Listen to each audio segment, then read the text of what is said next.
Hello, good day. So for this subject, we will be discussing EE 6301 um, with the subject title Feedback and Control Systems. So for this week, so this is the first week, week one, we will be discussing the introduction to feedback, control systems, and terminology, wherein our course learning outcomes are the following. First is to familiarize with classification of control systems. Second, be aware of the effects of feedback. Third is to familiarize with the terminologies in control systems. So those are the three course outcomes that we will have after we discuss this first week in feedback and control systems. So without further ado, we'll start the presentation for this week.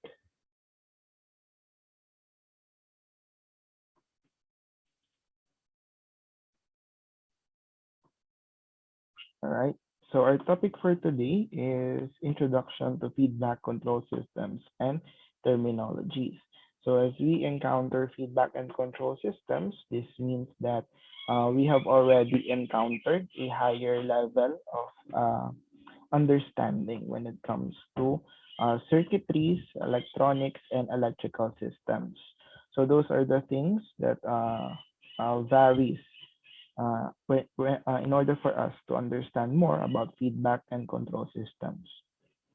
So before we understand more about feedback and control systems, we need to understand what are the terminologies involved when we are discussing feedback and control system as we go on to the next weeks or to as we proceed in the further weeks.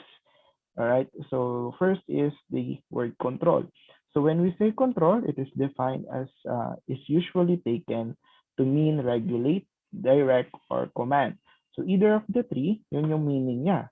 So pag sinabi natin control, meron tayong direct possession of our decision. Ibig sabihin, yung decision natin yung mangingibabaw. So we have the power to command.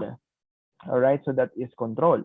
So when we define system, it is an interconnection of elements and devices for a desired purpose. So we have already encountered the word system a lot of times. So I will not go into further definition of system. So system is yung parang arranged set of things that are arranged in a specific manner para magkaroon siya na desired purpose. So when we combine them together, we will have the words control system. So when we define control system, it is an interconnection of components forming a system that will provide a desired system response. So in this terminology, ang explanation lang natin dyan is bumubuo tayo ng set of isang set ng system wherein composed siya ng iba't ibang components na naaral na natin dati na yun ang gagamitin natin in order for us para ma-receive natin yung output or yung outcome na gusto natin makuha. So that would be the desired system response. So when we define process, this is the one we control and can be represented by block. So when we discuss more about feedback and control system, we will encounter a lot of block diagrams like this one, wherein our input, as it undergoes a block, magkakaroon tayo ng process, then makukuha natin yung desired outcome natin, which is the output. So si process natin dito can be represented by many factors. So control system consists of subsystems and processes assembled for the purpose of obtaining a desired output with the desired performance given a specified input. So as I've said earlier, so we have here a block diagram. We have input or the stimulus and the desired response. Then yung desired response natin yun yung gagamitin natin, okay, na mag-undergo sa ating control system wherein we will receive the output response or the actual response na gusto natin. or in other terms, our desired response as it undergoes the control system, we can receive our actual response or desired response after it underwent the control system. So, kumbaga, pagpasok ni desired response dun sa ating ginawang component set, okay, na meron tayong fully control, doon magkakaroon tayo ng actual response or yung ating desired response ay magta-transform to our output. So, hihimay-himayin natin yung block natin. So, first is the input. So, it is the stimulus, excitation, or command applied to a control system. Of course, you cannot receive any output or outcome kung wala kang input. Then, next is the output. So, it is the actual response obtained from a control system. So, as I said earlier, your input or the stimulus that you have given the control system is the dependent factor para magkaroon ka ng output. So si process natin can vary from many factors such as the device, plant, or system under control. So when you somehow encounter in the future a block diagram, pwedeng yung process natin ay tawagin device, plant, or system. So yung may ibang libro, ang tawag dito sa process is yung plant. So under control, wherein the input and output relationship represents a cause and effect. So si cause natin is si input, then yung effect natin is si output. So disturbance. So disturbance is a signal that tends to adversely affect the value of the system. It is an unwanted input to the system. So si disturbance natin can be categorized by two. So si internal and external disturbance. So yung dalawang disturbance na yun can be also defined with so many kind of terminologies. Diyan napasok si noises natin, wherein yung noises natin, may iba't iba din siya classification. So, pwede siya maging noise, pwedeng magkaroon din ng extraterrestrial noise, such as like that. Meron ding industrial noise, man-made noise, and so on and so forth. So, maraming factors and disturbances natin. To summarize that is yung anything na nakakagulo doon sa system mo is what we call the disturbance. So system configurations. So for the system configuration, first we have the open loop. So pag sinabi natin open loop system, it is a control system which uses a controller and an actuator to obtain a desired response. An open loop system is a system without feedback. So please take note that open loop has no feedback. So later on, di-discuss natin bakit may feedback, bakit wala. So si desired response natin dito is mag-undergo siya sa controller. Then si controller natin is pupunta siya sa actuator. Si actuator ipapasok kay process. Then si process magkakaroon ng output. So linearly lang siyang nakaayos. So linear from your desired response going to the output is linearly fixed. Alright? So basta mag-undergo siya from controller, lalabas na siya na going to output. So si open loop control system utilizes an actuating device to control the process directly without using feedback. So as I've said earlier, it is linearly arranged, right? So hindi tayo nagamit ng feedback when we use an open loop system. The advantages of open loop. So first is the simplicity, low cost, and low weight. And while its disadvantages is sensitivity to disturbance, so the inability to correct these disturbances. Since yung ating open loop has no feedback, napaka-vulnerable niya to noises. Thus, yung ating noises, when it becomes a part of the system, hindi na natin nako-correct yun. So next is the closed loop or yung tinatawag nating feedback control. So si closed loop is the one that compensates for disturbances by measuring the output, comparing it to the desired output, and driving the difference towards zero. So as I've said earlier, when the system encounters a disturbance, this feedback component of the system tries to correct that. Babaguhin na yon or i-correct na yon. So, kumbaga parang kaya nga tinatawag natin siyang feedback in so many aspects, no? Kunwari, gamitin natin siya sa buhay natin.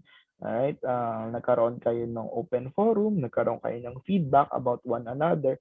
So, dun yung feedback, gagamitin niyo to correct yung mga mali nating nagawa. So, ganun din si closed loop system. So, si feedback, ang gagawin niya is yung noise na pumasok, which is yung mga disturbances, no, na hindi dapat nandoon sa output natin, is gagamitin natin to correct. Right? So, para i-compare natin siya para magkaroon tayo ng controlling action. So, a control system in which the control action is dependent of the output. So, utilizes feedback to compare the actual output to the desired output response. So, closed loop control has many advantages, no? Especially the rejection of external disturbances and improvement of noise attenuation. So, ibig sabihin, nagkakaroon tayo ng control over disturbances and noise. So external disturbances and measurement noise are inevitable in real-world applications and must be addressed in practical control system design. So of course, no, we should not produce a defective output. Kailangan yung output natin is almost accurate and correct, no? Mahirap mag-produce ng inaccurate output. So kailangan with the use of control system is makorek natin ang if there are errors or if there are complications. So a closed loop system utilizes an additional measure of the actual output to compensate the actual output. So as you can see here, yung actual output natin is yung point here. So it undergoes a feedback, no, a feedback data. Yung data natin dito will be measured using the sensor. And si sensor natin will produce a measurement output. So si measurement output will be received by this summing junction. So summing junction natin is it will compare the previously fed response to the measurement output, wherein yung error natin here would be addressed by the linearly arranged controller, actuator, and process. Ibig sabihin, yung error natin will be again corrected here. Thus, yung error natin would be corrected. So, ganun yung gagawin niya until makorek niya na makorek, magkakaroon tayo ng loop here. So, si loop is iikot siya ng iikot here from error, then going to here. So, a closed loop control system uses a measurement of the output and feedback of the signal to compare it to the desired output. So, this utilizes a feedback signal. So, diniscuss ko na kanina lang. So, what would be the process outcome in here? So, let's go here to the advantages of closed loop. So, advantage of closed loop natin is improved performance in the presence of unknown disturbance in the input. So, next is greater accuracy than open loop. Then, less sensitive to noise disturbance. So, kaya siya nagkaroon ng advantages like that is yung nagkaroon tayo ng error detection and error correction. So, na-detect natin yung error, thus, nako-correct din natin siya. So, if there are noises in the system, external noises, or even internal noises, it can be detected and corrected. So, the disadvantage of control loop is it is more complex and expensive. Of course, as I've said, yung kaninang open loop is linearly arranged while itong ating feedback is now composed of a feedback control loop. So, thus making the system more complex. Hindi na siya diretso mo lang titignan. So, there are types of control system. So, we have here the natural control system. So, we have the universe and human body. So, man-made control system is yung, when we say natural control system kasi it is the composition of the universe wherein it is naturally occurring, right? So, kumbaga, there are some things that that is beyond your absolute control. But when we say man-made control system, it is like the vehicles and airplanes, wherein it is um, mostly up to us on how to take control of that machine. So manual control system is the room temperature regulation via electric fan and water level control. So si manual control system is ito yung mga systems wherein the terminology that is involved na kailangan dito would be the trigger. So yung trigger natin yung magkakaroon ng control over the situation. So dito sa room temperature regulation via electric fan, so it would be necessary that there is a temperature sensor kasi si temperature sensor yung magde-detect if the room is currently hot or currently cold. So kung siya ay naka-program uh, regulate, let's say 30 degrees Celsius, let's say lang naman, no? Kasi kung mas mababa sa 30 degrees, baka aircon na yan. So since electric fan lang naman siya, so let's say lower, around 30 degrees Celsius, pag siya ay napansin niya mas mababa na, so pwede niyang uh, hinaan yung electric fan. Pag naman masyadong mainit, pwede niyang lakasan. Or either way is to magkaroon ng heat sensor, wherein si heat sensor, pag napansin niya ang isang area ay masyadong mainit, pwede siya dun mag-focus ng air or nung blowing ng air niya. Then si water level control naman, dito naman natin nagagamit to mostly sa dams.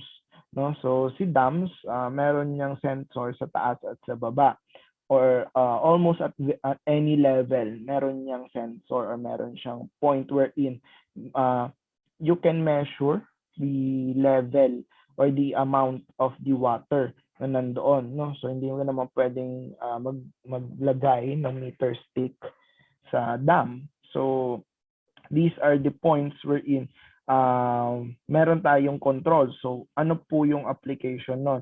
So pwede nating gawin here, as you can see in the picture, is if the trigger point is masyado na siyang mababa, no? So magkakaroon siya ng trigger na okay, bubuksan na natin yung tubig. So para mapuno ulit. So pag nandun na siya sa pinakataas, tapos nakita niya na okay, puno na siya, malapit na siya mapuno, so magto-turn off na yung input natin na water. So, yun yung mangyayari. Pag naman masyado na siyang mababa, so magti-trigger ulit siya na okay, critical level na tayo, dagdag ulit tayo ng tubig. So, that would be the water level control. Thus, making these two, kumbaga, irrelevant na yung involvement ng human. The automatic control system naman is the room temperature regulation via AC, as I've said earlier. No, the aircon, ganun din siya. Then human body temperature control. So these are 4 concepts na pwedeng i-improve in order for you to have an idea about your thesis. Servo system. So when we say servo system or servo mechanism, it is a feedback control system in which the output is some mechanical position, velocity, or acceleration. So ito siya. Yeah. Okay, so there is a desired position, velocity, and acceleration that you need to observe and control. So it is called the cruise control system. So linear, so as I said earlier, no, yung ating open loop is a linear control system na designed para yung ating mga block diagram is linearly arranged from one part to another. So as you can see, yung U of t natin, okay, so that will be your input, will undergo a process wherein it will be now called Y of t. So let's say you have here a given equation wherein your Y of t is equal to negative 2U of t plus 1. Okay, so pag ginrap natin siya, ganito magiging itsura niya. Wherein dito naman sa kabila is when we have Y of t, it is equal to 3U of t plus 5. Okay, so pag ginrap din natin siya, ganito yung kakalabasan niya. So one here is linearly exponentially increasing, then the other is linearly exponentially decaying. So nonlinear, so dito nga pala, so in order for you to categorize if it's a linear or nonlinear, of course, if yung line natin is derecho. Then nonlinear is when the input and output has nonlinear relationship to the system, and it is now said to be nonlinear.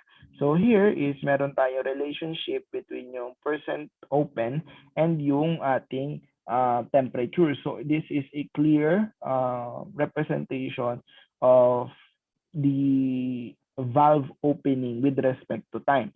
So as you can see na if there is a certain temperature, so it's not involved here. So mag-umpisa tayo sa 0 going to 100. So there is a certain point here, around here, dito siguro, around here.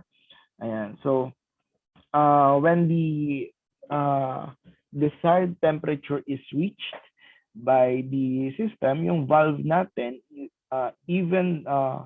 kumbaga, once ma-hit mo yon, yung valve natin is mag-open na siya completely. Okay? So, may direct relationship si temperature kay valve.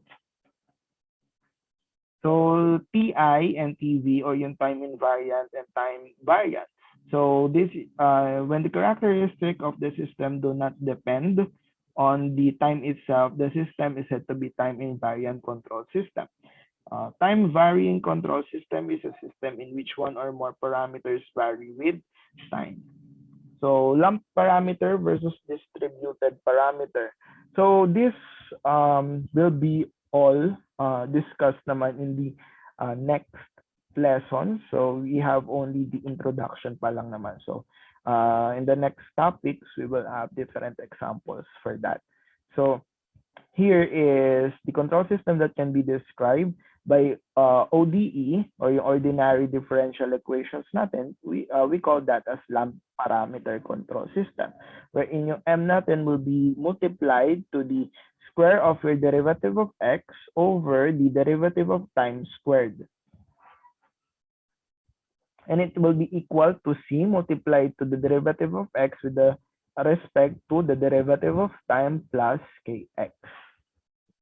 Whereas the distributed parameter control system are described by PDE naman. So kung yung PDE, ito yung difference lang nilang dalawa, the usage of differential equation. So tatandaan nyo lang na when it's ODE, lump parameter. Pag naman PDE, siya ay distributed parameter.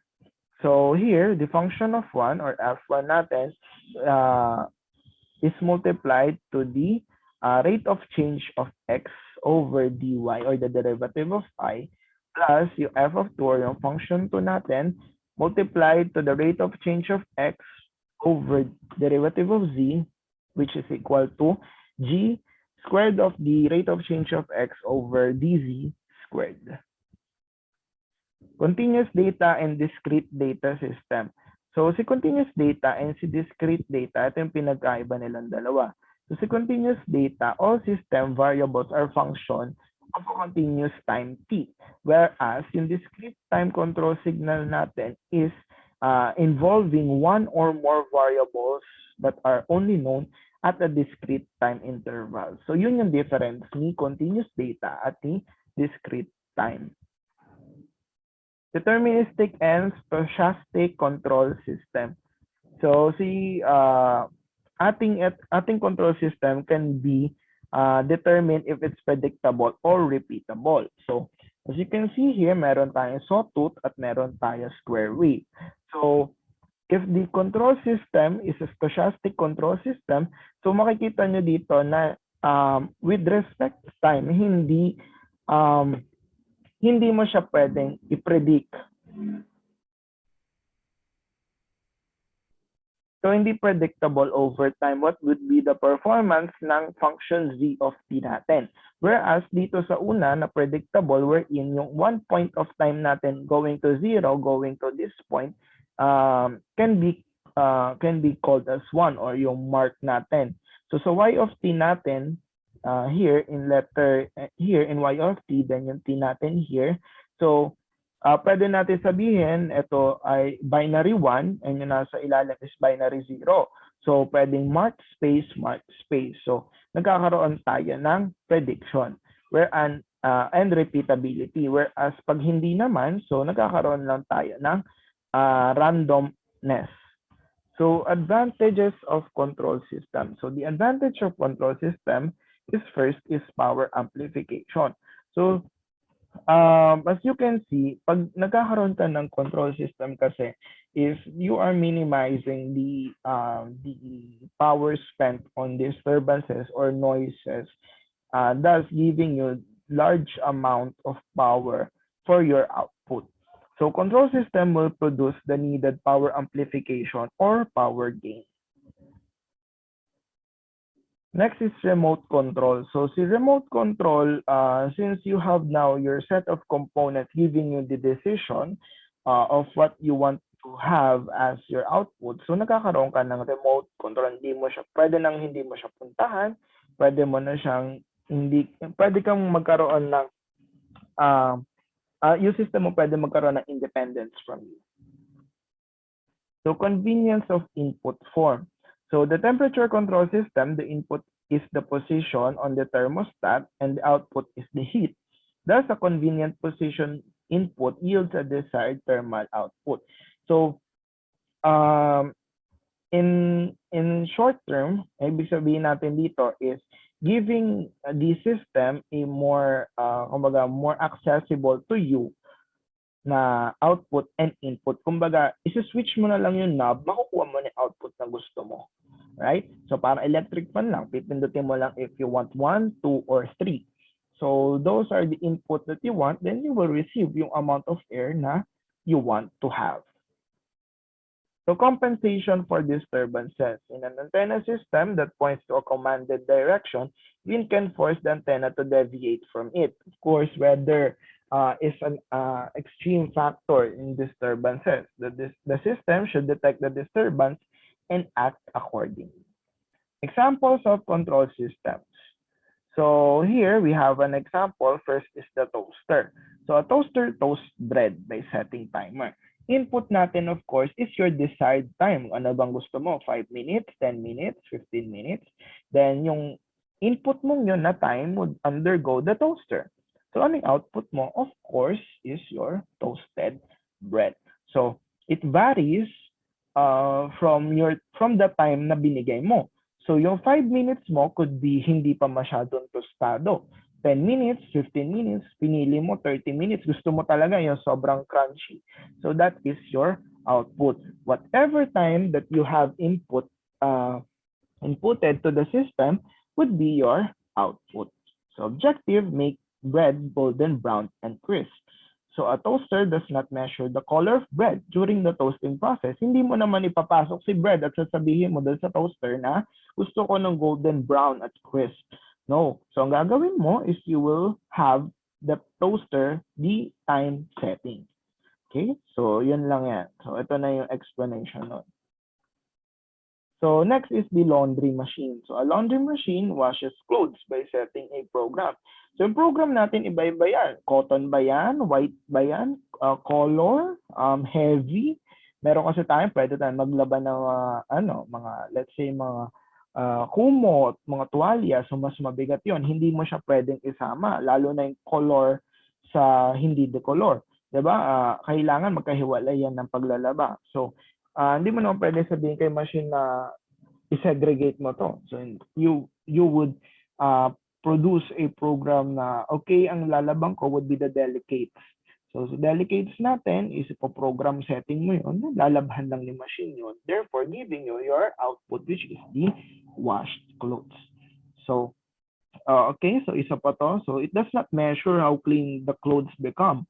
So pwede mo kasing gawin dito, naglaba ka ng tuwalya na mabibigat, say mga kortina, pero ang ginawa mong setting would be for delicates na hindi naman ganong kumbaga heavy.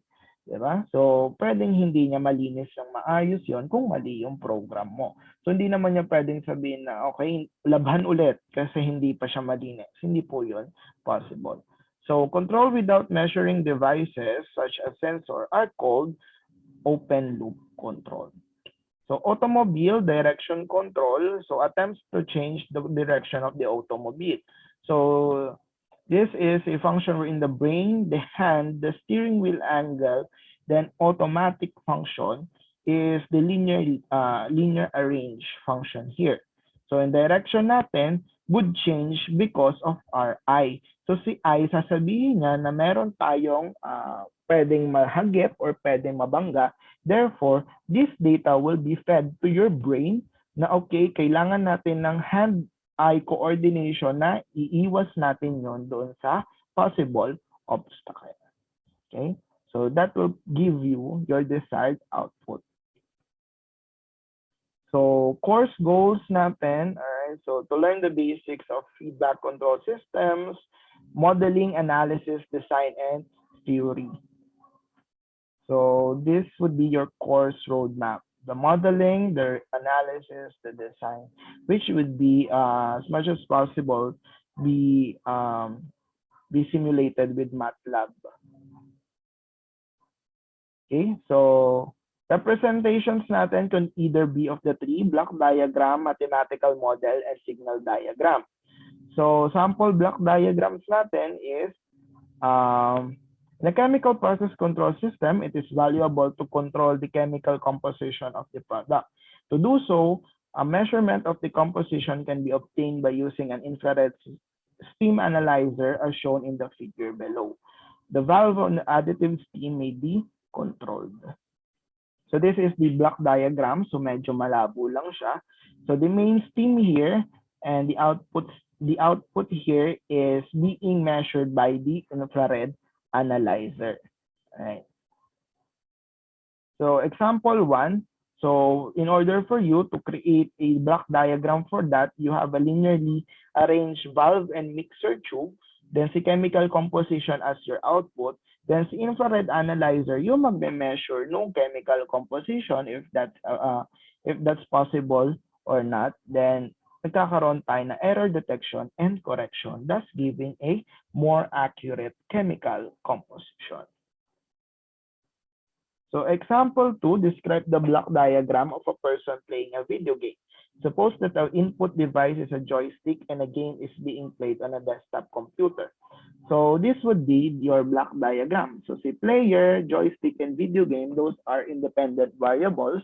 But when we have a feedback control loop na player, wherein si player is yung kanyang senses such as yung eyesight, tactile, and different senses can be optimize para ma-achieve niya yung goal niya, which is to win.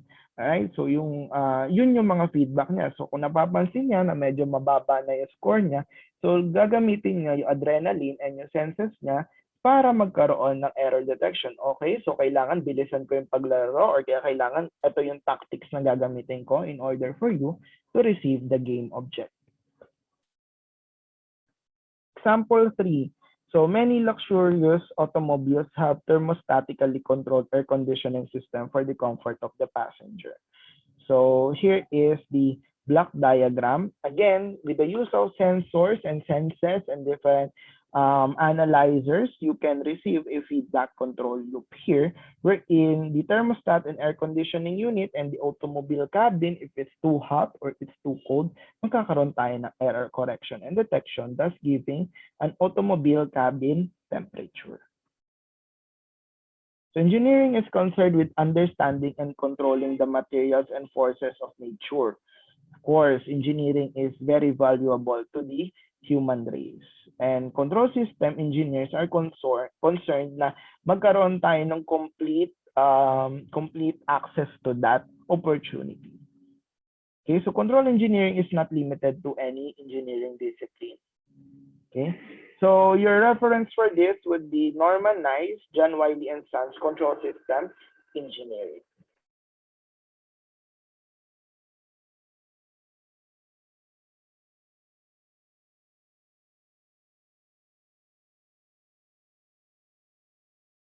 So that would be all for this week 1. So thank you very much po.